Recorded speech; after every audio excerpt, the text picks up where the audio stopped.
It's another impromptu matchup in Abu Dhabi. Dan Tom here with MMA Junkie to help you break down the co-main event for UFC 294 between Khamzat Chimaev and Kamaru Usman. Chimaev, of course, was initially slated to face Paulo Costa, which would have been a fun matchup, but, of course, Bohachinha is funny business leading up to fight week. This time, it's with the elbow, so out goes Bohachinha. In comes Usman, hopefully properly compensated. And, well, ladies and gentlemen, we still got ourselves a co-main event.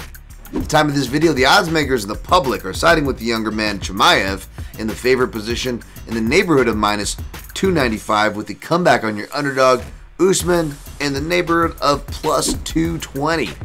Now, seeing a line this wide or seeing a former champ as an underdog is very understandable. It's the first time Usman's going up to middleweight, whereas Chimaev has bounced back and forth from this weight class before. Let's be honest, probably a natural middleweight, a little more natural than Usman is. And of course, the 11 days notice Chimaev is the fighter who was preparing for this date. I know Usman has been in some short notice shuffles before with Masvidal and Burns, but he was kind of the air quotes easier side, so to speak, in the sense that he was the man preparing for the date physically, despite having to maybe adjust tactically. Now, tactics are going to be interesting because if this fight, was on full notice, maybe I have a little more confidence to see these weapons, but they are nonetheless weapons we should look out for from Usman, which are calf kicks.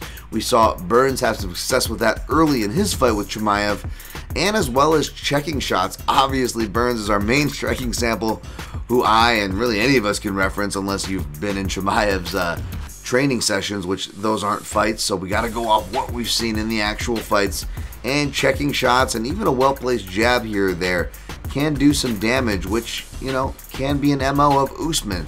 That being said, Usman, his MO on his receiving end is uppercuts, as well as front kicks to the body, and let's not forget the southpaw stance. It's not been very kind to him as of late, and while Chimaev can fight very well from southpaw, he switches stances. The stance switch dynamic that Edwards did as well seemed to also give Usman problems, and Chimaev tends to prefer that open stance look that a lot of switch stancers tend to like, so maybe that goes in his favor as well. I think those front kicks to the body and ultimately the uppercuts, the variation of that right hand, is what's going to be to watch out for from Chimaev. I actually like Chimaev to get it done early here. We've seen Usman rock early in fights. He takes a minute to kind of, get his groove. He's got excellent cardio. He's not having to cut the weight, so seeing this go the distance wouldn't be the craziest thing in the world, but I think it's violence. Give me Chimaev by an early finish. For more details and pathways for both fighters, check out my in-depth breakdown over at mmajunkie.com, where you can find results this weekend.